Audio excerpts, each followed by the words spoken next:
it's always helpful to know that other people went through things and overcame it. So that's the point.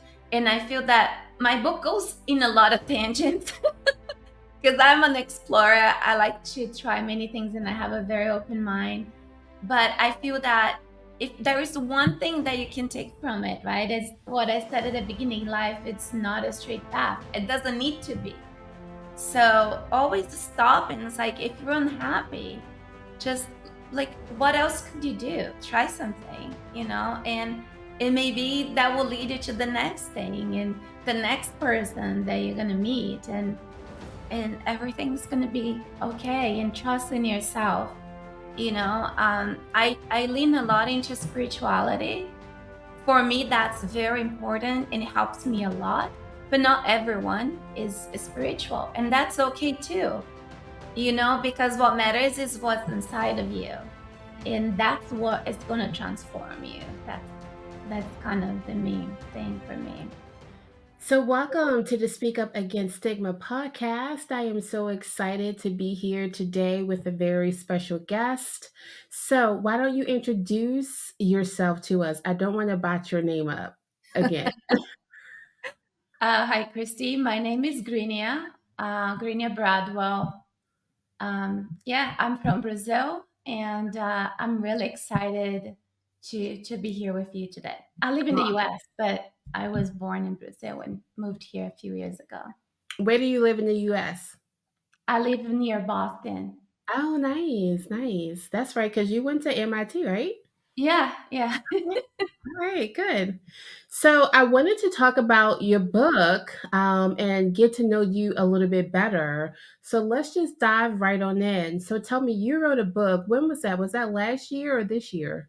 It was this year. I published in June. Congratulations. Thank you. How was that process for you? It was strange because when I started, I wasn't planning to actually make a book and publish. So actually, it happened really fast. Like really this year, I started putting some of my old blog when I was a stay at home mom for like a year, and I had like this blog. So I was putting some of that in a file, and and I had tried before to write a book, but it would just not happen. And then I just got this obsession and then I started writing. I felt like I was under contract. I just couldn't stop. I would take the kids to class, like they have like later in the day, and I'll bring the computer and I was just like typing away. So Wow. it was strange. It just felt like it needed to come out and it was at that moment. And Yeah. I did from like I started early in the year. In June, I published it. How exciting is that? When I published my first book, I was nervous, I was afraid, I felt intimidated by the whole process.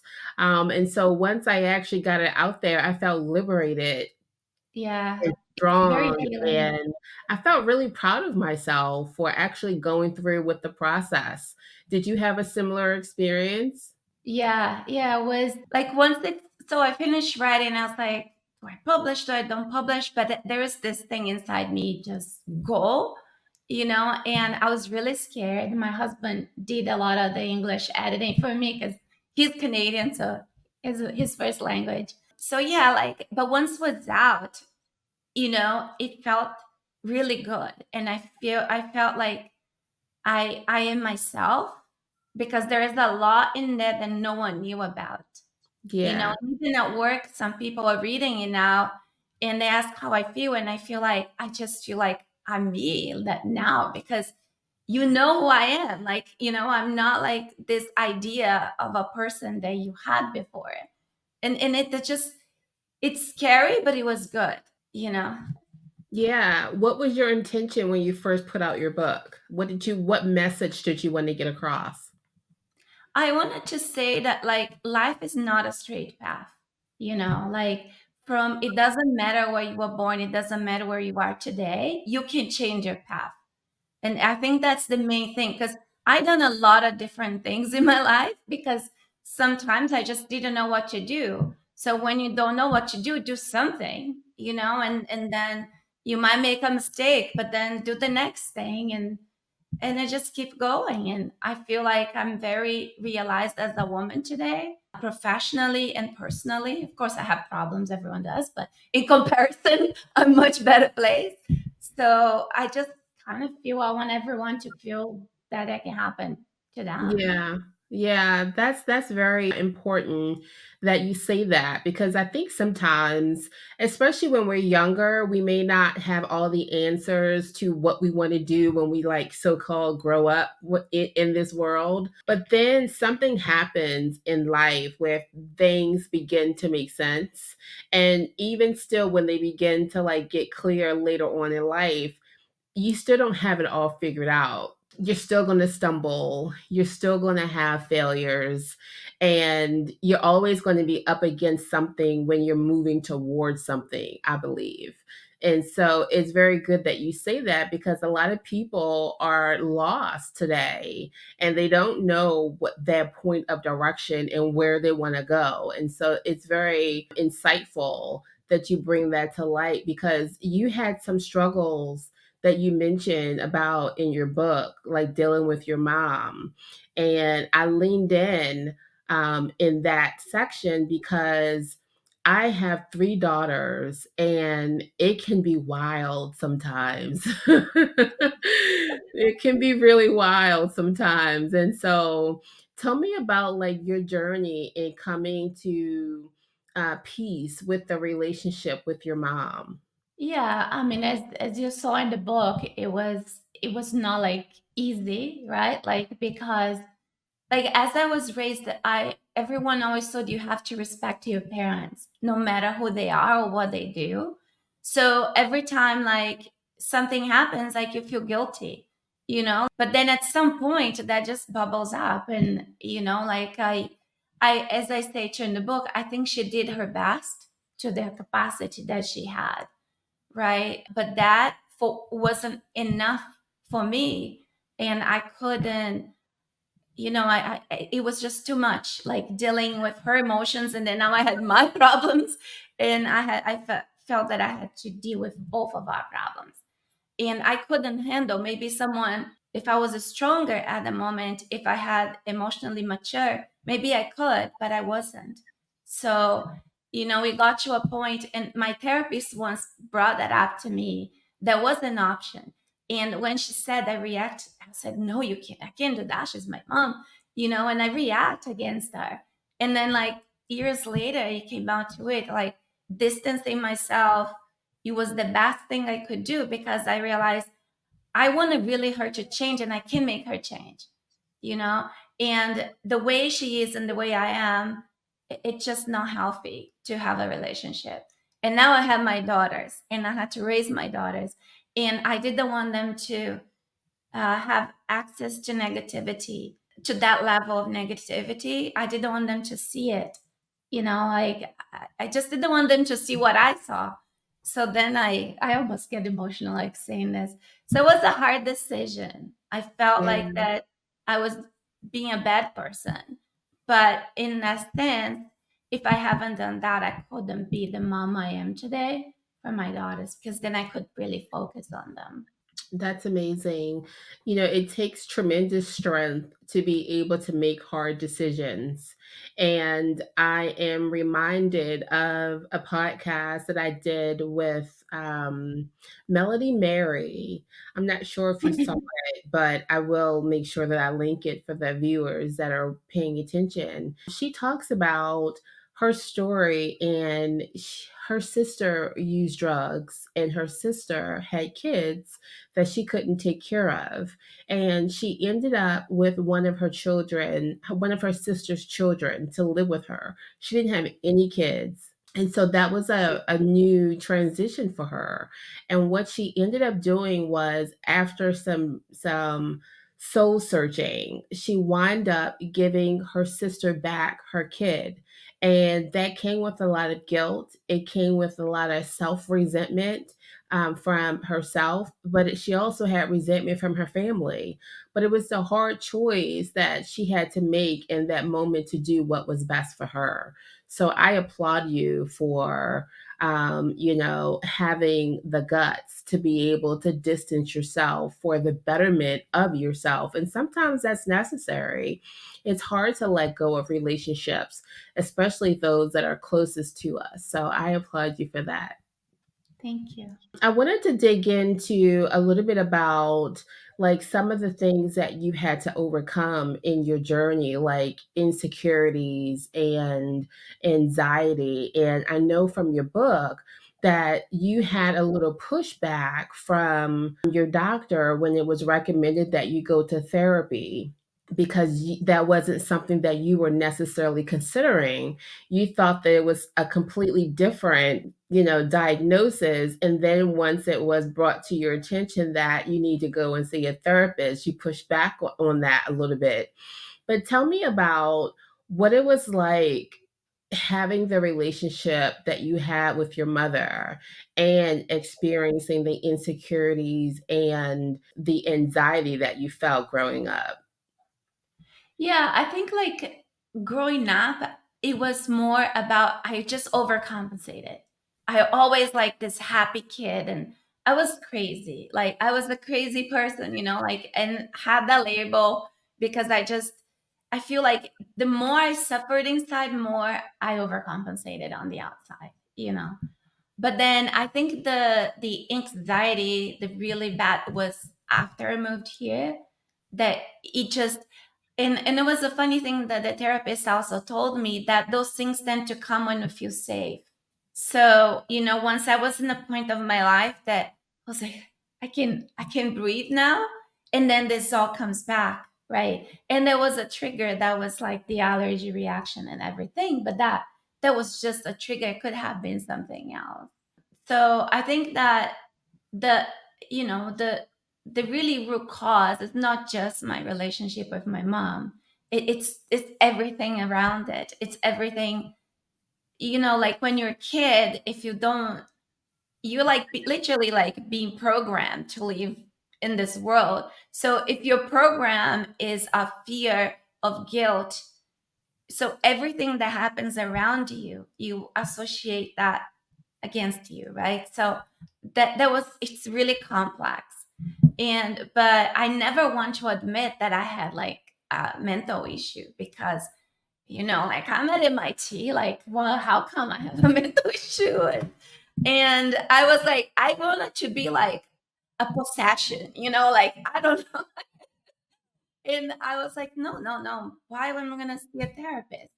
Like either I have something physical because I thought it was asthma, or there is the evil spirit like trying to do something to me, and none of them seem to be true. So it was my mind. And once I got into really see a good person that helped me through that, it changed.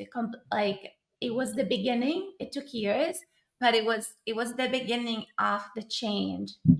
Of kind of like releasing all those chains of the past. Yeah, and so in your book, you talk about ways that you overcame some of the struggles, and one of those things was meditation. Walk me through that. Yeah, it's I always deny first and then I go through it because right at the beginning, the years before with my therapist, she said, you should try meditation. I was like, I had no patience for meditation. But after the pandemic and after all that kind of stuff, and I was a calmer person now, and I think I was able to actually get into meditation.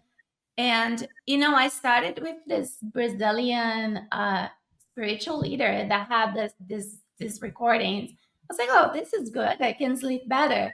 And then as a scientist, right, I want to research. So I started researching all these different things that people did. Some more spiritual, some were not. And I just started getting like a lot of experiences, and it was so exciting. And then I got all into the crazy dreams, and I was like, I don't think this is just a dream. My husband is there. It is just a dream. I was like, I don't think it's just a dream. So yeah, so that became like, like another coping mechanism, like doing meditation and kind of relaxing and experiencing other things, and reconnecting with the source, and God and whatever. So it was good. Wonderful. And you talk about having a good support system and how love was actually able to carry you through. Can you share a little bit about your relationship and how it supported you in your journey? Yeah, I think, when I first started having anxiety and panic attacks, I want to go back to Brazil, right? I was like, I'm messed up. I can't stay in this country. Like, I can't take care of myself.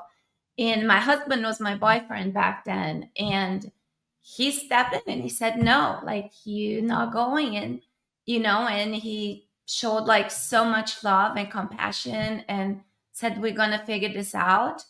And we started figuring it out. But also, it got a moment that he said, I can do this. Like, because he's not a expert, right, in mental issues. And where I was, like, we're fighting for everything. Like, I was just so insecure, and it was just like I would explode about everything. And then he said, I don't know how long I can take this. And I can never forget that moment because I felt so betrayed, for like a couple days. And then I stopped and I said, like, I'm gonna lose everything if I don't do something about it. So then that's when things really shift. So I think if I didn't have his love and support at that moment, in honesty, Mhm. I think, I don't know, maybe it will come from somewhere else if it was meant to be, but definitely it was a big driver. Yeah. You say in your book, like, hold on to the hands that are helping you and hold on to them tight. That just sat with me because a lot of people don't have a support system and they struggle because of that. And it always breaks my heart when I come across someone who's having a difficult time. And one of the things that I normally ask is, who's supporting you? And when I hear that some people don't have a support system at all, it makes me appreciate my own journey even more, because when I was suicidal, I was single. And then it came to a point where I met a guy, and the guy was just so amazing. He swept me off my feet, and I was still in the healing journey and I was hesitant about it. But it was through love and through care and tenderness that I was able to heal faster. Because after my last suicide attempt, there was only 6 months between the time that I was healing and the time that I had met my now husband. And I was doing the work and I was moving forward, but I was just so afraid of introducing a relationship into my journey again and being let down or disappointed. And so I had to just trust the process and trust God, that he was ordering my steps and that he wasn't going to allow any harm to come my way. Otherwise, I felt like I would have been dead already, because he saved me from myself essentially. But I don't even know why I got on that tangent. It's allowed. But I just wanted to leave the listeners with some last remarks that you want to share about your book, about mental health, about your journey. Take it away. Yeah, so again, the book is my own journey, right? And no one's journey is the same. But I feel that it's always helpful to know that other people went through things and overcame it. So that's the point. And I feel that my book goes in a lot of tangents because I'm an explorer. I like to try many things and I have a very open mind. But I feel that if there is one thing that you can take from it, right, is what I said at the beginning: life, it's not a straight path. It doesn't need to be. So always stop and it's like, if you're unhappy, just like, what else could you do? Try something, and maybe that will lead you to the next thing and the next person that you're going to meet, and everything's going to be okay, and trust in yourself. I lean a lot into spirituality. For me, that's very important and it helps me a lot.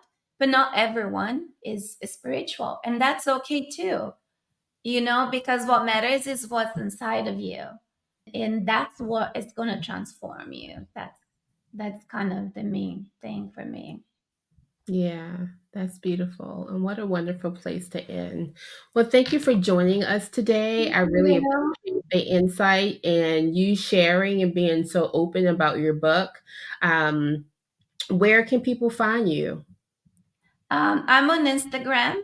I can give you the link, and yeah, there is you can message me on Instagram. In my book, there is an email too that can be used. It's Aria the Energy Field at gmail.com. Aria is another story, maybe a second book, but but yeah. Wonderful. Well, thank you so much. Thank you. Have a good one.